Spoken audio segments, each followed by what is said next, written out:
So Michelle is the director of an organization called Faith for Justice, a Christian advocacy group founded in 2014 dedicated to continuing what they call the biblical story of activism. So what I'm going to do is just have a conversation with Michelle as soon as she's wired to sound. So this is a religion and civil rights movement class, and so I want to start off by asking Michelle about religion. So you work for a church, and it's a kind of unusual church, so tell us about your church and sort of your home base. All right, well, I hope someday that my church won't be unusual, right? So people say, oh, you do blended worship, which is kind of an easy way to say we do a lot of old hymns, a lot of new songs, songs in multiple languages, and songs that have been taken out of the 1800s. The words are left intact, and we just put like a funk groove on them. And I hope someday that that's not unorthodox. I hope that will be orthodox. That will be what we do. Our church strives to reflect the coming kingdom. Some of you maybe have read or studied the book of Revelations, in which it's very clear that the dwelling place of God will be with man, and every nation will be left intact. Like, I won't not be brown. I won't not be descended from probably someone in West Africa. We will all be as we are. And so we hope that the church will reflect that. Currently, our church reflects that in its mindset and in its heart. But physically, demographically, we are, I'll give it 70+% white folks. Depending on the day, it's sometimes 85% white. And our leadership is considerably more diverse than our constituency, if that makes sense. So how old, what denomination is it? How old is the congregation? So the congregation is quite young, not this young, but kids are like 2 to 7 years old, and parents are 30s, maybe there are some over 40, and only one small group of people who are over 50. Everyone else is 20 to 40. And when did it start? The church is 10 years old. Okay. And we're the Presbyterian Church of America. It's one of the most conservative denominations in the country. It might be up there, being pretty conservative. In the rankings? Yeah, it's definitely in the top 10. You know, we've got like AAA status, baby. So we are, clearly she knows everything about sports. We are really proud to be in our denomination. We hold a fast and hard conservative view of Scripture.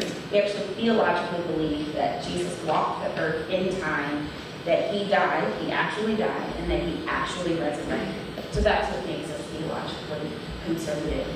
However, we believe that the church, our theology demands that we act like Jesus, that we love like him, that we love him like him. And so despite multiple disagreements with even some of our community members on moral stances or their decisions about how they would live their life, we still interact with our communities because we feel called to seek the peace and prosperity and growth of the city and the flourishing of our neighbors.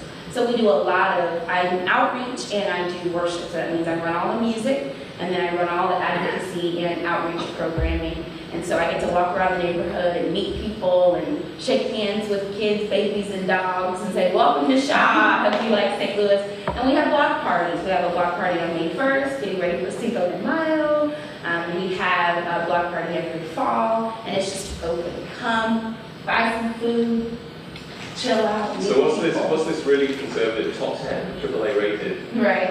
White conservative denomination founded in the South? Mm-hmm. Why are they planting or trying to plant multi-ethnic churches in St. Louis? What are they thinking? That's a good question, and in a lot of ways, it's the theology that informs the praxis. So in the past, a number of conservative denominations, and more than just the PCA are changing, but a number of conservative evangelical denominations found that they were building barriers to their neighbors. They were leaving cities because they were nervous about the type of people who were moving into cities. And as they departed from cities, what they did was they raised a generation of accidental segregationists. And what that means is that people have an innate desire to do what they are taught is correct. But when they are taught that what is correct is self-centered, focus on achievement, been no amount of education, teaching, or even, like we said last night, even trying to get us to the table to dialogue. No amount of that is going to transform what they believe the truth is. And so theology is where, and I happen to love it, so if you don't, let's talk. But theology is the place where we learn how our actions are inspired. Because we believe in the rebirth, the regeneration of the body and the spirit, we believe that heart transformation is actually what informs people of what the truth is. And so the Presbyterian Church in America discovered, oh my goodness, our culture, our idea, our man-made idea of truth is informing how we live, instead of our knowledge that the God of truth who gave us Scripture is informing how we live. We have created ideals, and our country did this a lot too, right? You know, Thomas Jefferson rewrote the Bible in the way that he felt like it, right? And that inspired a culture. So instead of going back to what the Bible really says, treat every sojourner as if they're your relative. That's what the Bible says. Love. Even your enemies, people who want to kill you. We talked about this morning. Love. Bless and do not curse. That is absurd. But if we would simply live as it tells us to live, it would be less absurd, less crazy, less weird, and then even the manner in which we discuss and even reason with one another would come from a place of desiring love instead of prove to me that you deserve to be listened to. And that's how the PCA has acted in the past. They need proofs, they need evidence, they need facts. They need to know that everyone listens and learns according to the way they've been taught to listen and learn. But now we're actually learning that no one owns the one way to reason. Nobody owns the singular definition of how we should dialogue. And that's why beginning to plant churches in which people from around the world dialogue in different ways. Some of you have this experience, right? You may have friends from the Congo who are very accustomed to dialoguing with their whole bodies. You may have friends who are native Italians who are very accustomed to doing, let me prove this to you, with their whole bodies. Also, Americans don't do that, and probably maybe British people don't at all. No hugging. Yeah. We shake hands. And I'm like, I don't even know your name and you getting a hug, okay? So that's why we're perfume. You never know, just in case. I'm gonna have to hug. But so we need each other, and that's why we have to stop leaving each other. We have to come towards each other. So the PCA is sort of opening up to the idea of multicultural, multi-ethnic churches. This church is planted in South City, in St. Louis. The church is about 70, my math is right, about 7 years, 8 years old. Mm-hmm. And then stuff happens in the city. So my question is, could you tell the story of the day you heard that Michael Brown had been shot, your story of that day, and what that meant to you at the time? Yeah, that was a hard day. It was hard because it began beautifully. So part of what I do for multicultural worship, we call it interdependent ministry. Culturally interdependent ministry, and it's been wonderful to learn more about it. So every year we host a workshop, a national workshop where we met about multicultural music. And then throughout the year in different regions, we host refresher workshops. And on August 9th, I was running a workshop on intentionally tearing down the walls, the barriers of singing each other's stories by singing one another's stories. So I was teaching African American spirituals to a room of Latino, white, African, and Caribbean people. And we were having an incredible time. And someone in the midst of it said, this is really what we need in order to shake down the racial hatred that happens inside churches. And I was like, man, that's amazing. We had a great time. We hugged, we exchanged numbers. I get home and I hear from my grandfather that there's a lot of stuff happening around where he is. So you have to understand that St. Louis is not Ferguson. They're very close to each other, and one day we hope Ferguson will combine with St. Louis because it's so small. And we need more of those smaller municipalities to do that. So Ferguson is about 15 minutes away from where I was that day. My grandfather has called my dad has called me, and they have said there is a teenager whose body's been laying on the street for hours. When Michael Brown was shot, I was teaching the power of unity. At that moment, when Michael Brown was shot, my father was teaching the power of togetherness. And hours later, when we finally heard, all we could think about was how insidious division could easily come into our community and tear us apart. So I didn't know what to do. Honestly, I didn't know what to do. I took my kids home, met up with Sean, we talked, we tried to figure out what we should do. We told Grandpa, just stay where you are. The police had walked down, I want to say the entire main thoroughfare. And I'm looking at my husband, he's just recording me. Didn't they block all of West Florissant? Yeah, they blocked the whole West Florissant. There was like 2 or 3 cross streets where you couldn't get through. So if you lived in Ferguson, you couldn't get in, you couldn't get to the highway because a boy was laying in the street. So my mind was going crazy. I decided to go up there in the late evening, and I had to be back. I work on Sunday mornings, so I had to be back.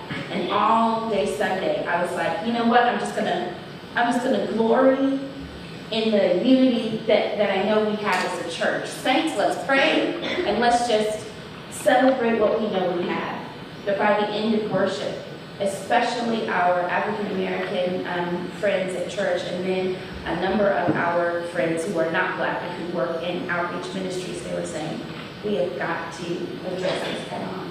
So understand that fear really doesn't allow you to act right away. But those who did act right away, I wanted to go and learn from them. And so I went up to Ferguson and I stood on the sidewalk and later in the streets. I stood in churches and then later in front of the police station, and I just cried out, this is not an isolated incident. This is not one angry kid, one terrified police officer. This is indicative of a long struggle that we actually know about, right? That my father knows about, that I know about. I get ticketed for jaywalking in the midst of 30 other white people who are crossing the street with me, and I get called out, pulled by my collar, and ticketed for jaywalking in a business district on a Friday night. Here we have in our region, and it's bound to be other places, but in our region, in the place I live, it is different to be Black. You are different if you are Black, because normal and safe means not brown skin. And that's what I was led to cry out from, and cry out for, when Michael Brown, who, innocent or guilty, should not have laid in the street for 4.5 hours. And that's when our church began to realize that guilty or innocent, right or wrong, he was treated differently, right? And so we were in a space where, yes, we did lose people from our church. We lost people who felt that we weren't radical enough in response to Michael Brown. We lost people who felt that we were too radical towards racializing the whole movement that was coming about. And we had to lose those folks in stride and love them, and we remained friends, but they opted to go to places that either were not talking about Mike Brown at all, or places that were talking about him more than they spoke the gospel message, but we refused. So what was those are your feelings, and you said you did a little list of, so I went to all these different places, but how do you move from being in a worship service and just feeling kind of the weight of what's going on and needing to do something? How do you move from that to action? Tell us the story of how you ended up becoming involved in the protests and becoming Director of Faith and Justice. Like, how does that happen? Tell the story about it. Yeah, so Faith for Justice happened because when I got to Ferguson, I saw a number of people who didn't identify as Christian. So after we worshiped and then we had lunch, this was August 10th. After we worshiped and had lunch, it happened to be my parents' wedding anniversary. And so we were trying to celebrate, but then we were like, well, I mean, we're glad y'all are married, and let's go together and see about somebody that doesn't have any Black. I missed an important piece of information. Your father is the pastor of the church. And my boss, Higgins, yes. And your boss. Yes. So when she keeps talking about her dad, Sorry, yes, there's my a dad is reason, the not pastor. just because he's... Right. And also, we happen to be quite close. So yeah, everybody call your dad, and your mama. So we decided that the kids would stay home with some friends. Sean was going to help continue to. He's a great cook. If you need a man, ladies, make sure you can cook. So Sean cooked mom and dad's whole meal, dessert, everything, and I decided to go for Ferguson. I went there, and there were people just lined up, and they were weeping. They were weeping. Yeah, it was loud, you know, and there were screams and shrieks, but mostly you could see women who pictured their own sons lying in the street. And the other interesting thing is that there were a lot of white people, and those white people were standing there, and some of them interacting, but a lot of them sitting there shaking their heads like, this is really, really going to blow up, and we really have to be present from the beginning. I began to interview people, and I have this long archive. Someday I'll publish it when I get all the permissions from people who were so open with me. But I have this long archive of people telling me, you know, I came up here because I don't want to be sitting in my house afraid. I want to be out there. It's 10 minutes from where I live. I want to be out there in a big reckoning of all of the racial tensions that St. Louis has experienced thus far. So St. Louis is segregated by color, segregated by income, and we all do this big talk about crossing boundaries, but when tragedy occurs, we sort of tweet about it and type about it. So it was really good for me to see people who were from the region, who were not Black, who were not poor, who showed up and said, this is happening in my town and it impacts me too. And that's when I realized I'm going to boldly do what my conscience leads me to. And I'm going to cry out and say, no matter what side we fall on, this boy shouldn't have been treated that way. And so the pain I experienced, coupled with some anger, because there were also some people out there who were cursing and screaming the N-word at us, and there were some anarchists coming in trying to get Black folks to set things on fire and saying, they're not treating you right, you need to tear stuff down, you need to burn stuff down. So there were these different evangelists from all around, different ideas. But one thing that was not as loud or as present right away, and this is not a stab to any of the clergy who are out there and were out there, I just didn't see them when I got there. One thing that was not present was people saying, there's an answer, there's an end to this. And there's a sure finish of unity and hope. But there was no one really standing there saying, we weep because it shouldn't be this way, but we can also stand as one because we are the evidence that things can get better. So that's when I started thinking in my mind, I need to find the other people who think like me, but don't have a platform to minister to people to give them some hope. So that was like 6 hours. Everything I just described to you happened over about 6 hours, and then every day from August 10th through August 30th, I guess, probably September 10th, every day I was in Ferguson. And we marched back and forth, and we had incredible conversations with police officers, and we had horrible conversations with police officers. And throughout the entire experience, I remember thinking, I will never be able to fully process the weight of what I am receiving, like all the messaging that I'm receiving, or the magnitude of even the tiniest act I might participate in. The tiniest act that I might do, the best answer, the wrong answer. I can't tell what ripple effect that might make. And so that's when I decided I want to be so careful and so grounded in the truth that I know. And that's what I want to guide me, because so many tensions and so many opinions means any false move anywhere, you can immediately participate in the problem instead of helping with the solution.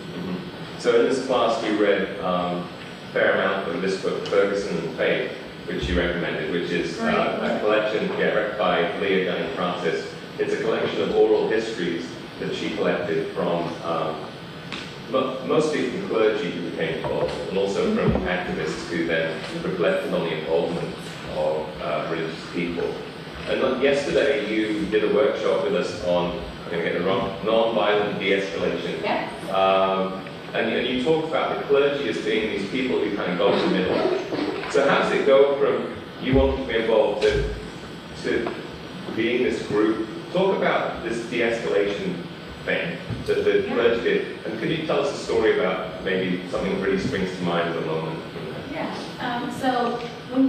So not everyone in Faith for Justice is clergy, but we support the clergy groups that work in Ferguson. And what we experienced in Ferguson was a need for both support for the young people who are experiencing high tension. Right? Michael Brown is a local, which means a lot of his high school classmates. I mean, picture if one of your dearest friends from high school was killed by a law enforcement officer and you never knew him to be violent, a thief, whatever.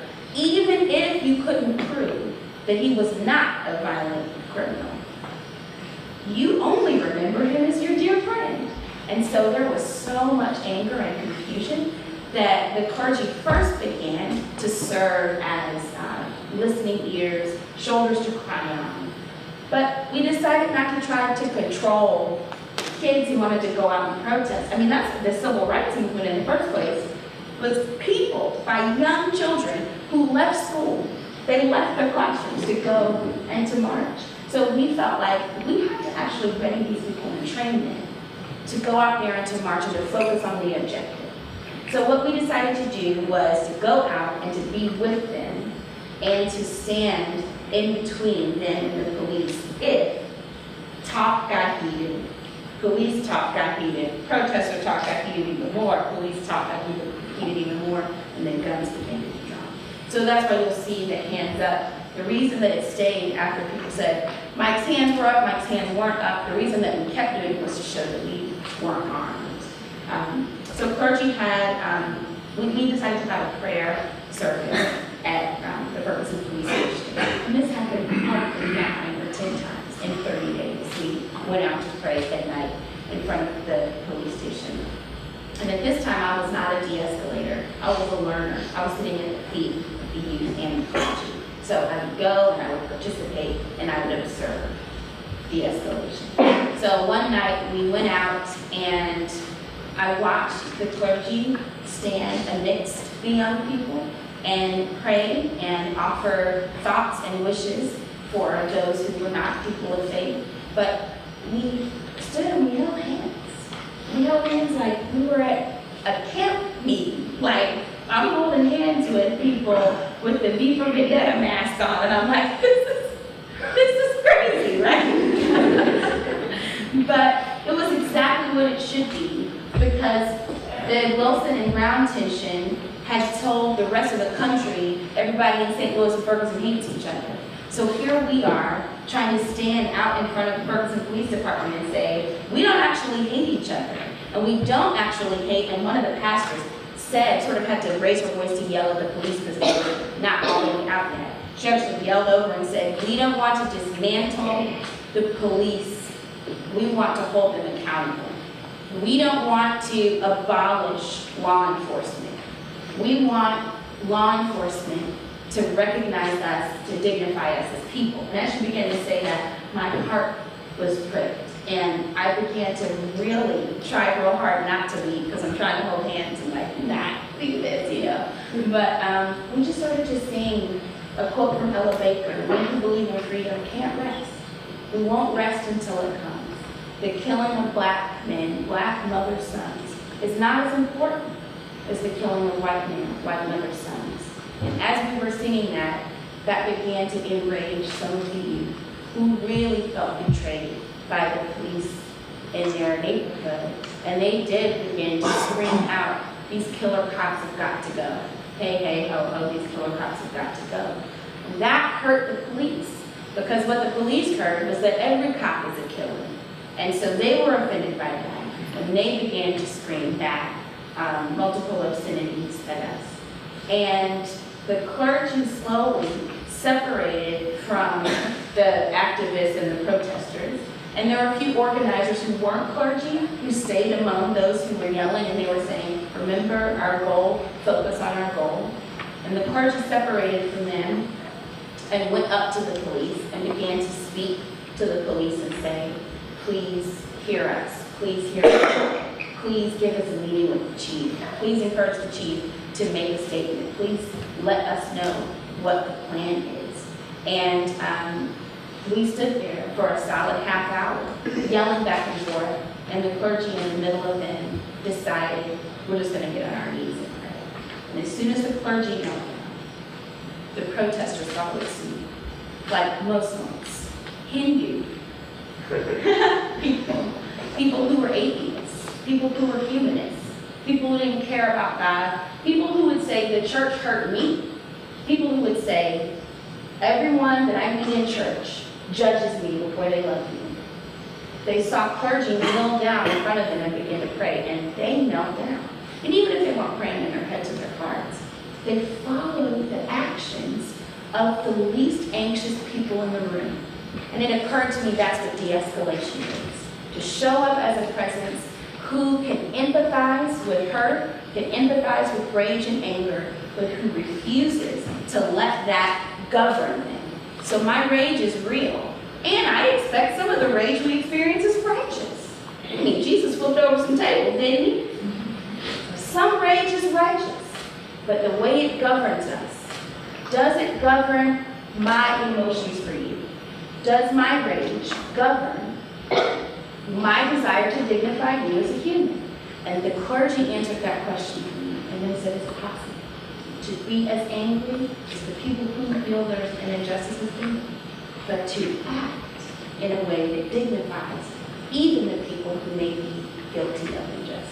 So when they knelt down, the police trained their guns on people who were kneeling. And the popular story now is that that would have never happened in St. Louis.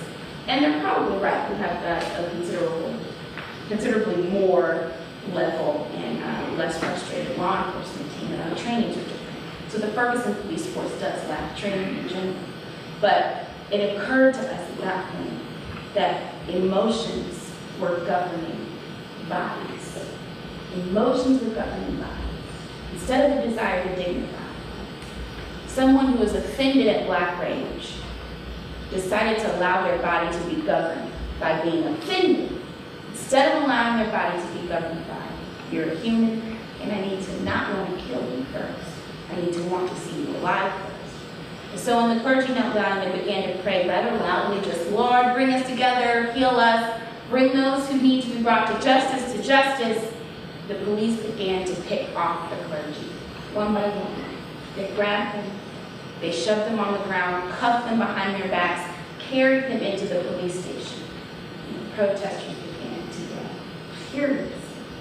And one by one, the police would come back out and pick off protester after protester, cuff them, grab them, drag them into the police station. And there we sat. And so even de-escalation doesn't always result in people getting to go home that night. But I can tell you that it wasn't a failure. Why? Because we didn't have a riot. Because nobody got shot. I don't think that night failed. I think it escalated, but I don't think the clergy failed. So I know that you've been arrested. I know your father's been arrested on these protests, and he's the pastor of this conservative whitish church in a very white denomination. How did the congregation respond? So one of the things we've been looking at in this class is the way that for white Americans, particularly white evangelical Americans, it's very difficult to recognize to acknowledge that there's systemic issues. Yes. There's strong individualistic arguments. So, that we talk about bad apples, right? And bad apples and bad barrel makers and bad barrel. But your father is talking to the congregation and saying that there's some things wrong with the system. Yes. And I'm guessing that there's some people in your congregation who didn't agree with him. How was that negotiated? Yeah, that's a great question because it's still in process. It's always in process, right?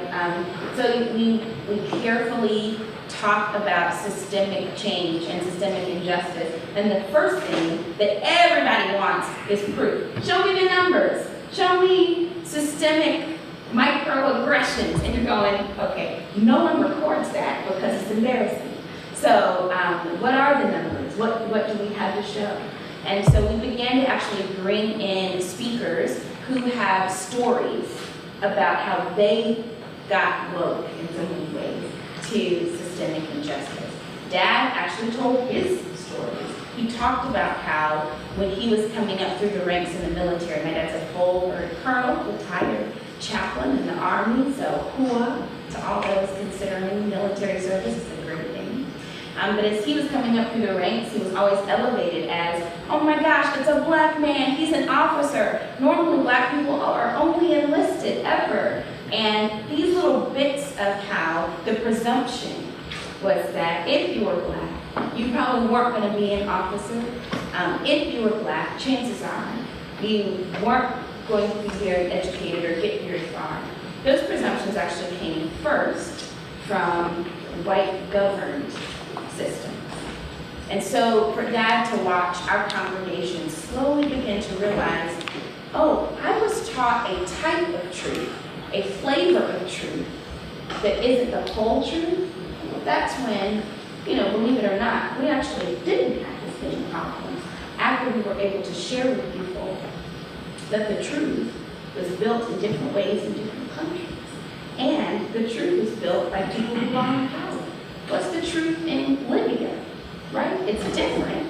The people who oppress poor Libyans have a different truth from those who are being oppressed. Do they not? No, they have to. What's the truth in Daesh or Al-Qaeda? They have a totally different truth, do they not, than the people they slaughter.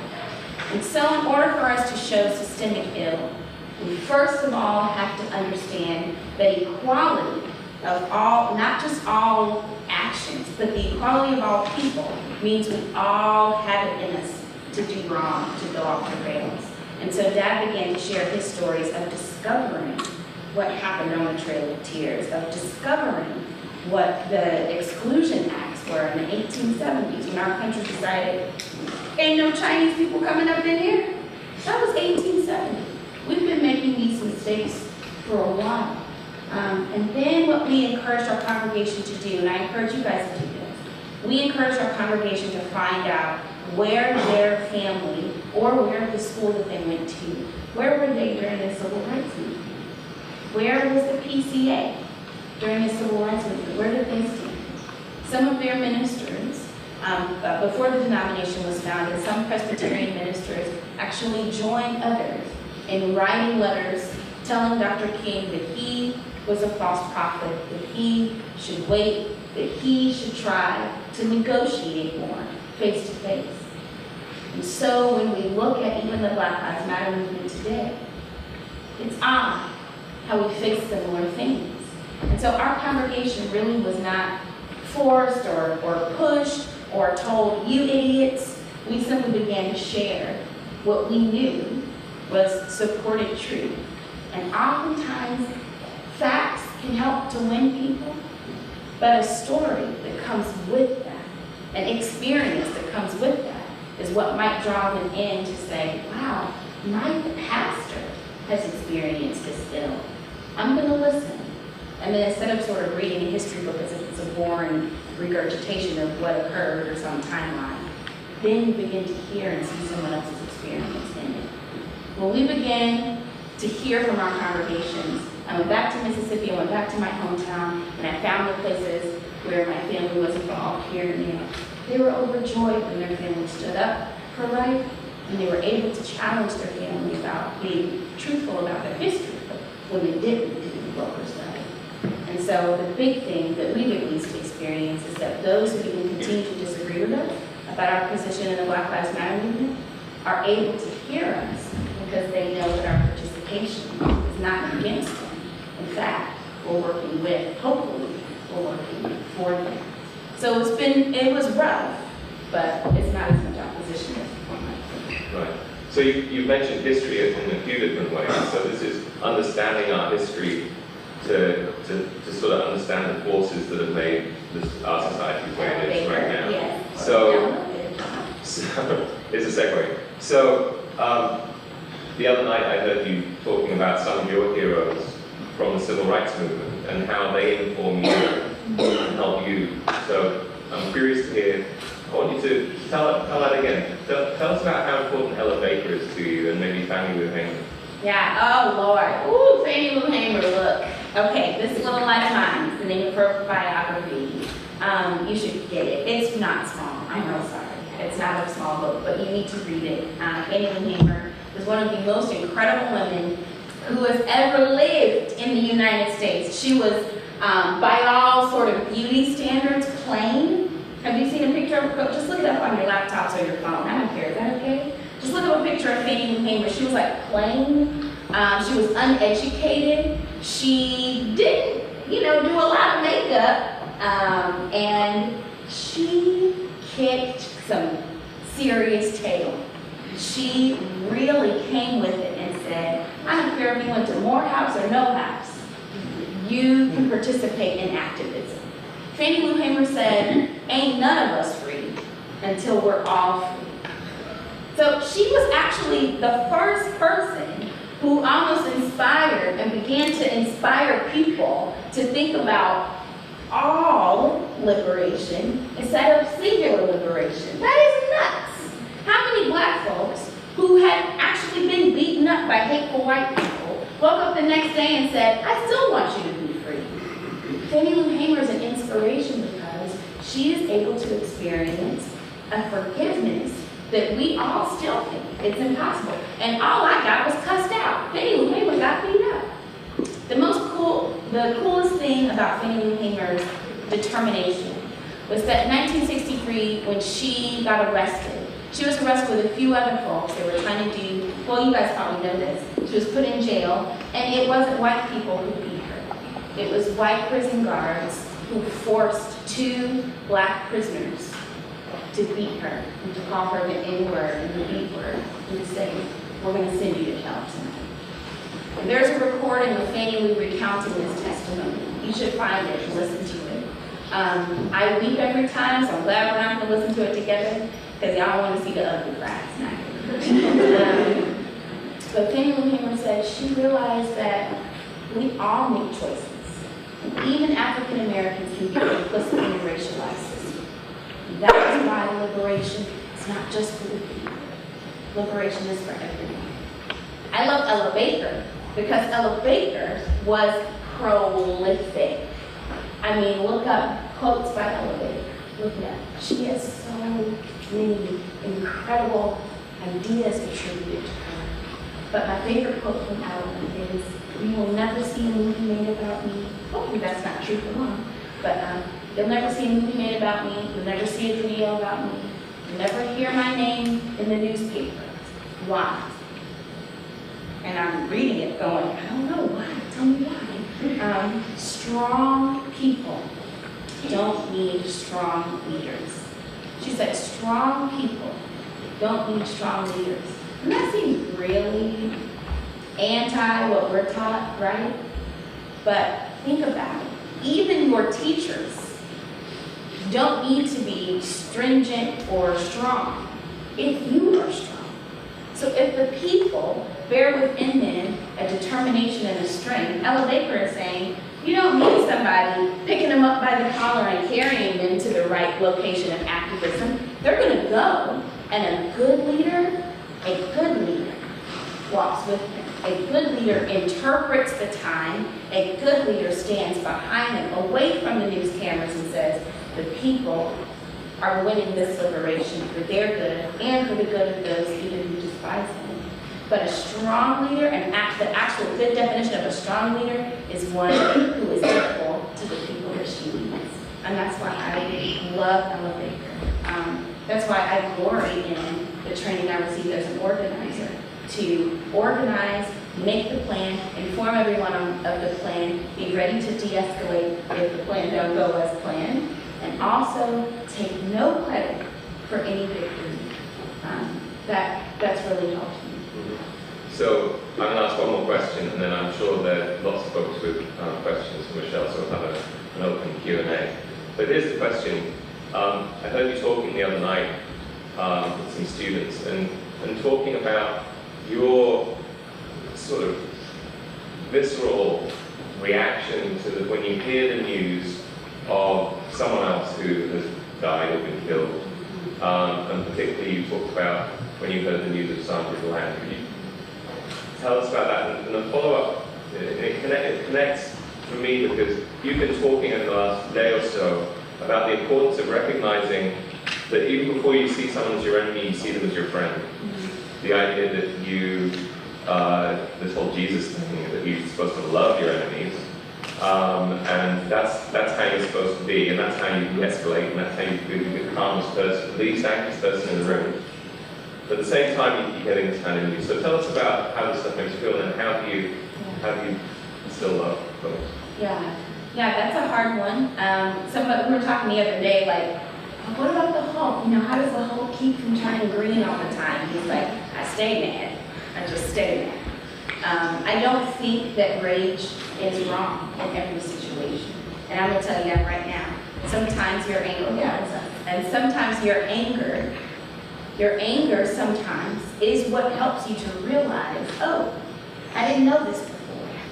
But it's your decision on how to act. Because of that anger, in light of that anger, the knowledge of that anger, that makes all the difference in how people perceive you, right? So I really didn't know what to do when Sandra Bland died. When they found her, and the story was so confusing, and I thought, even if it's suicide, just the video of her being arrested was so traumatic for me that even if she took her own life and there was no foul play, she should not have perished at all. But in a prison cell, why? And there's no amount of renaming the street or apologies from whomever is going to fix that. How many times have you not used your turn signal to signal moving away? Do you know what I mean? How many times have we actually been Sandra? And yet we're allowed to turn it off and not think about the fact that you are Sandra. I don't care if you don't smoke in your car. You, all of us who drive, sometimes don't use our turn signals. You're Sandra Bland. So even in the midst of her being depressed or sad or wanting to take her life, which some people still think that's a lie and it was foul play. It doesn't matter what you think about her death. The truth is, her life should not have been interrupted in that way because of the turn signal. Her snappy mouthing off about, I'm not putting my cigarette out, shouldn't have cost her her freedom. You don't get arrested for not putting a cigarette out. You don't get dragged from your car and put on the side of the road. There's so many things that I'm watching this and going, I was really angry. And my only solace is that as much as I know I'm Sandra Bland, I am also equally capable of being rude, dishonest, and so offended that the only answer is to shut you up. I am capable of wanting to only see my opposers silenced. And that is exactly what angry systems, people who control systems, and those who benefit from systems of oppression. When those people get mad and they get offended, their only hope is to silence everyone who disagrees with them. And because I'm capable of that same desire, I know I'm actually equal to most of the people that make me mad. And that's not a thing that you come to just from 2014, right? I want to make it very clear that I wasn't like really unforgiving in 2012 and then like, man, I've experienced forgiveness and empathy just from August to December of 2014. That's not how it works. For a lot of people who are in racial minorities, and for my family, I grew up not only as the only black person here and there, but I grew up as the only person with this kind of opportunity, that degree, or that type of two-parent home in a lot of places. And so humility for me happened by humiliation. It happened by me having friends ask me if they lick me, what does it taste like? It happened with me going to little tea parties where people would say to me, okay, we're all gonna play the princesses and you play the maid. It happened with me realizing that wherever I went, in whatever stage, whatever area I was in, somebody was going to hurt me. And my desire to have the pain stop had to be removed from retribution, from retaliation. So if I know I'm going to get hurt, and I'm going to be frustrated, and I'm going to suffer, and I'm going to be dismissed, my way of stopping that cannot be to cause pain, suffering, dismissal, death. So yes, Sandra Bland made me mad. Michael Brown's death made me mad. I'm not going to lie. I was angry. I'm angry about Von Garrett Myers' death. He fell on a hill right in front of someone's house. And a boy dies on their little catch of front lawn. That's where Von Garrett fell. In front of someone's house. That made me mad. Anger is not at odds with empathy. Know this. Know this. Anger is not and will never be at odds with empathy. Because if you are not mad about injustice, you will never pursue the kind of liberation that sets people free from exacting oppression. Unless you can lament and be sorrowful about injustice, you are never going to track down and dismantle the systems that are holding people in bondage. Everyone who oppresses is in bondage. We know those who are oppressed are in bondage. But those who oppress are bound up to a sick description of control. They are told that you are the author of truth. They are told that you own all of the rights and all of the wisdom, and everyone around you can't live unless you tell them how to. Now, if that's so much pressure, we need to be set free from that. So step one, don't put anger at odds with empathy. In fact, I am able to experience empathy at the same time as I experience anger because it frustrates me that the people I'm trying to speak to and minister to don't have any concept that I might be a reasonable person. And so I'm able to empathize with and actually pity their inability to see themselves as an equal human. They don't even see themselves as equal to me. And so they will never hear me. They will never have an audience with me. They will never dialogue with me. And all I'm left with is that empathy that I wish they shared. I have to take that to the foot of the cross or to the door of the empty tomb, is how we talk about it. I have to take that to the door of the empty tomb and I have to say, I know that justice is coming because this anger in me is leading me to seek love and life and not death. There's plenty of people who seek retribution and retaliation, but even for them, Jesus' glory means I seek love, even for those who want to kill their enemies. I have to seek love. And I'll tell you the story and then I'll be done.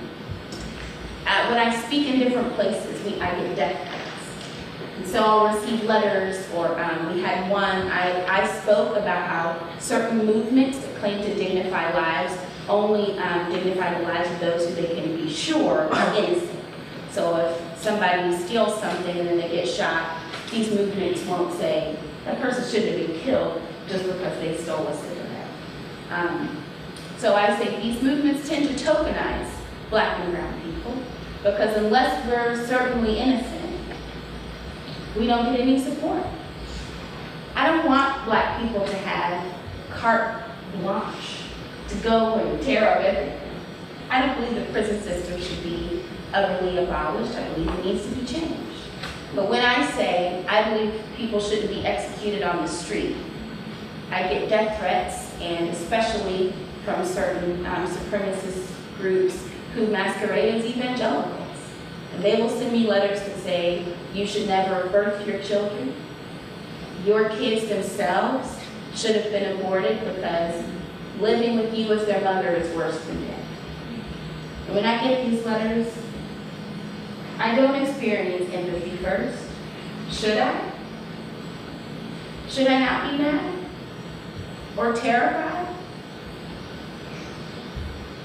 It's really hard. It's really hard to have an actual enemy. You know, somebody who wants to kill your kids. I'm not being like a cheap neoliberal when I tell you to love your enemies. It's not like, oh, just be friends. No, there are people who want to kill me. There are people who are so angry that I married a white man that they want to kill me. There are people who are so angry that I work in a church where white people ask for my advice and they say that they love me and that they say I'm their mentor and their leader. They want me to die. My friends, we live in a country where racial terror is the same as terrorism against others. Don't think for a second that the civil rights movement ended when the Civil Rights Act was passed.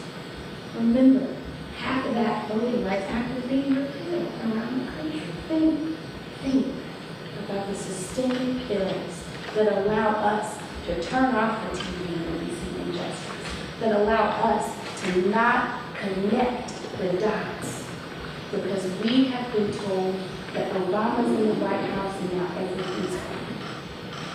That's a lie.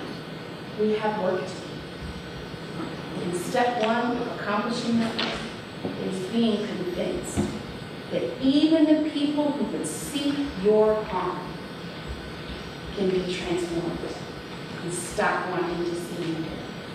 Don't get me wrong, I probably shouldn't be the person that goes to talk to the people that want to kill me. I probably shouldn't be at that delegation. But are they capable of ceasing to hate? Of course. And I have to believe that, not because it helps me sleep at night, because nothing helps me sleep at night. Someone wants to kill me, nothing helps me sleep at night, right? But I have to believe these people are able to be transformed because there are people in my life who have been transformed from presuming that white people are all jerks and hate Black people. People in my life have been transformed from presuming that everybody who is a Muslim is a terrorist. People in my life have been transformed from presuming that Black people are worthless. And I have been transformed from presuming that police officers are all jerks who think they are above the law. My uncle works for the district attorney's office in St. Louis, and he sits on the inside of courtrooms. He prosecutes offenders, and he watches different police from different precincts stand up and say, don't go too hard on this guy. Or they'll come in and say, this man is a menace to his neighborhood and he has to be protected. He actually watches officers uphold their vows. And I have the pleasure of hearing these stories from him and being impacted. Instead of just reading this paper or that paper and saying, oh, I hate these statistics, it'll never change. I sit inside someone's story. That's what impacts me. We all get impacted in different ways, but hearing a first-hand account, hearing the story of someone else, is surely one way to discover that you might have created your own truth when it comes to how you see the world. And maybe you need to hear the truth from someone else. Well, Thank you very much.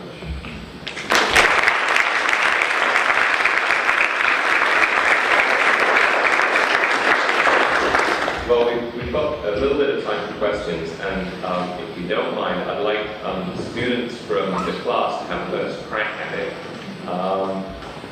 Does anyone in the civil rights class have a question? Yeah, go. Feel free to stand. Okay, I'm like, just stretch for it. And then we'll repeat the question for the video. Sure. Yeah, go on. Well, I heard you, what I thought was really cool is you kind of said that the civil rights movement didn't end when the leaders passed away or died. So what do you think it's going to take? Is it going to take another Dr. King, or is it going to take more groups, hand in hand, Good to question. make more progress? Yeah. So repeating the question, is it going to, the civil rights movement isn't over, you said, is it going to take another Dr. King to emerge, or is it going to take someone else?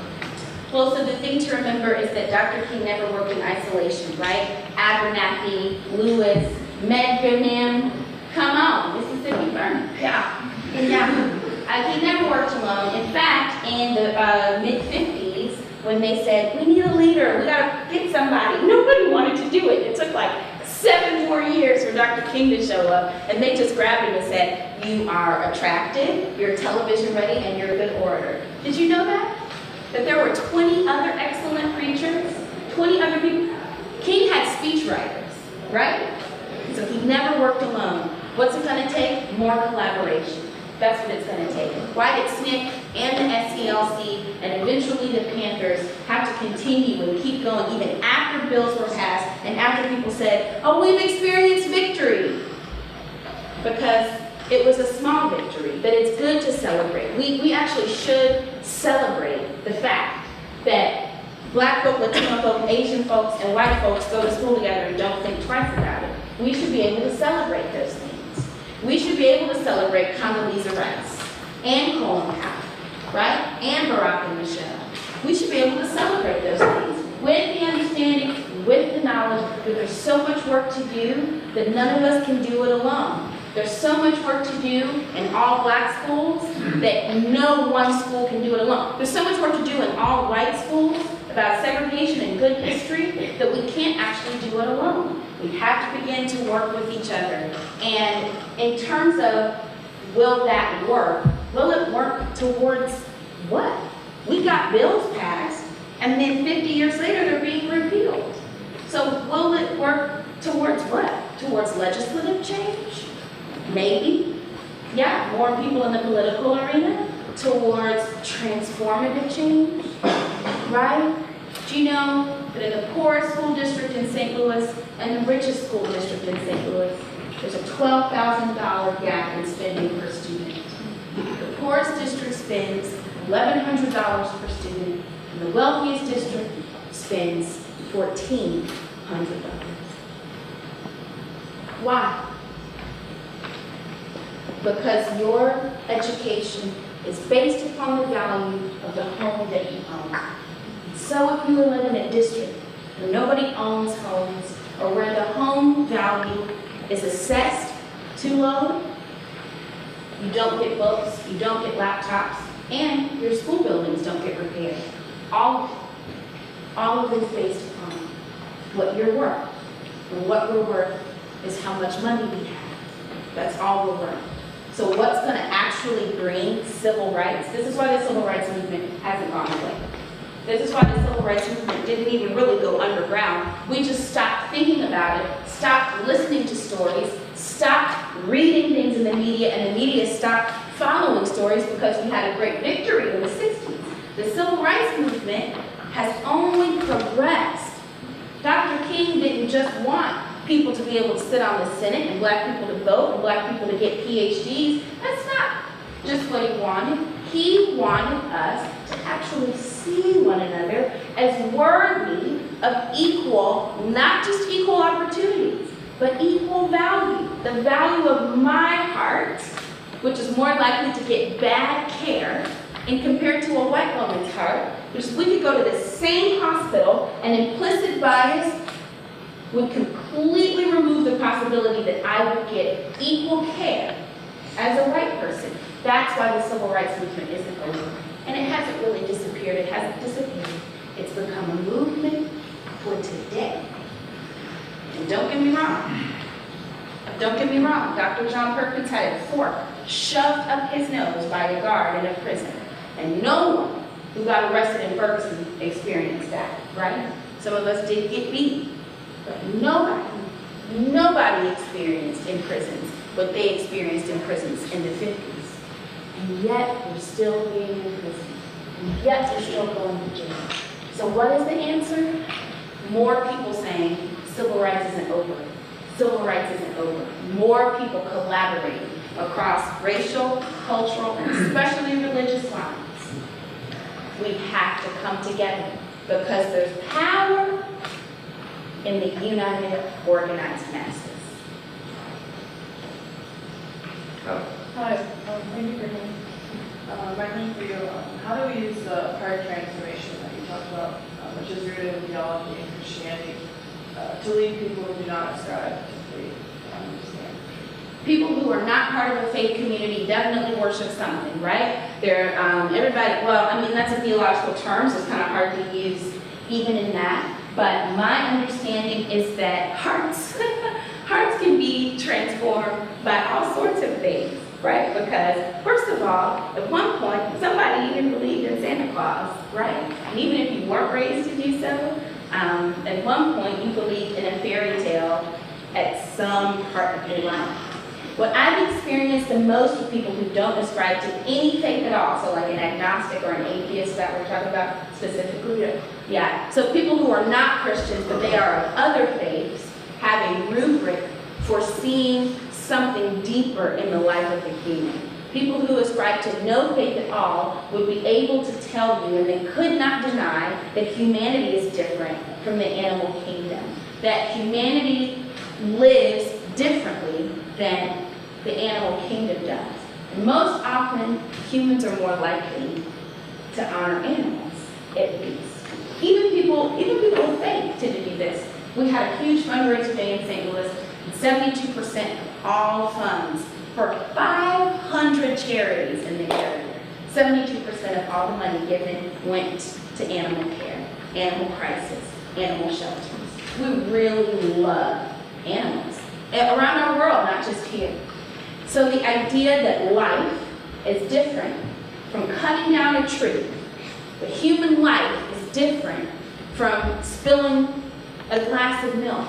The idea that you can reach and experience a heart transformation from being convinced that a human is evil to being convinced that a human is equal transcends religion. It transcends religion. Conversion, even though we think of it as a theological term, actually occurs every time we become convinced of something new.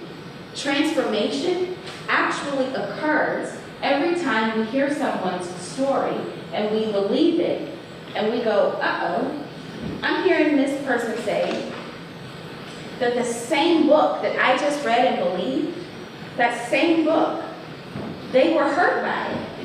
And I'm hearing them, and I am willing to respect and honor them and hear them out, despite the fact that I got something totally different. So your heart doesn't have to be transformed for you to think Michael Brown is completely innocent and Darren Wilson is going to hell. That's not the heart transformation I'm actually talking about. Be nice. The heart transformation I'm talking about is the presumption that everyone who believes that Michael Brown should not have been killed. Everyone who believes that is just as worthy of life as those who will never believe it. And the reason that that actually takes a heart transformation is that there is no factoid sheet that can bring you to that place. There is no amount of education, there's no amount of literary knowledge or math that you can do to convince somebody that people who disagree should not be hostile towards each other. And the reason for that is that when we talk about disagreement and reasoning with one another, often we're not talking about reasoning over folks killing people. I mean, there are historic wars that we can reference, but even that falls apart, didn't it? There were treaties that actually led to the World War. If we can, in our tiny little alcoves of experience, if we can decide, just you decide, that I won't dismiss someone because we can't see eye to eye. All you have to do is decide that. And you will have experienced something that maybe you wouldn't use the same semantics as your heart is being changed. Maybe it's your mind that you think is being changed. I use the words interchangeably sometimes. Because I believe in the whole body, right? So people actually shift in ways that religion doesn't have to touch. People can shift in ways simply from hearing each other out and from knowing, aside from scientific facts, that because I'm a human and you are one too, I don't need any more knowledge to honor and dignify you. So how can we do that? Simply by living what you want other people to live. You're not anybody's Messiah. You're not going to succeed in making someone's heart soften to yours. But the more you respect them, despite how angry you might be at them, the more they might look you in the eye and say, wow, she's at least dignifying me, and we don't even agree on anything. The more you dignify, the more dignity you'll experience from others. We've got time. We don't have time, but we'll have one more question. One more question. What would you say is the number one argument against the Black Lives Matter movement, and how do you respond to that? One. You have 90 seconds. Oh, Lord, okay. Police brutality. We want all police to die. I would encourage you to look up the 11 misconceptions of the Black Lives Matter movement. I'll tell you right now, Black Lives Matter is three things. One, it's a political action committee, so they have formed their own PAC. Two, it is a movement that is intentionally decentralized and leaderless. So people will say like, oh, Michelle Higgins, she's like a faith leader in the Black Lives Matter movement. Nah, remember that elevator quote. I don't want no news stories, I don't want no TV videos, no. Strong, this is a strong people. They don't need strong leaders, they don't need, people who, what we will perceive as leaders, right? So the Black Lives Matter movement has a number of misconceptions because we are often facing different tactics. And this is again where we have the opportunity to love each other. Different tactics don't mean different levels of intelligence. So there are tactics that would say, we want to say the words, racist police should be fired. We want to say the words, cops who kill people should be prosecuted. But you know what the Black Lives Matter movement has never said? Is all police are equal. We've never said that. And so don't hear what we are not saying. The other thing the Black Lives Matter movement is accused of is thinking that white lives are worthless. And this is a huge one that I think everybody here needs to take and remember. BlackLivesMatter.com actually goes through and talks about elevating certain stories, and they do a lot of talk about brown and black and queer people, and they actually talk about divesting from racist systems. And if you're the type of person who sees one little thing about something that you identify as, that can offend you and hurt you and make you think that all these people hate you. But I want you to actually think about the people whose stories they're amplifying and think, wow, how often have they been forgotten? BlackLivesMatter.com is not forgetting anyone.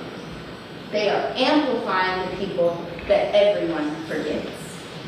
Thank you.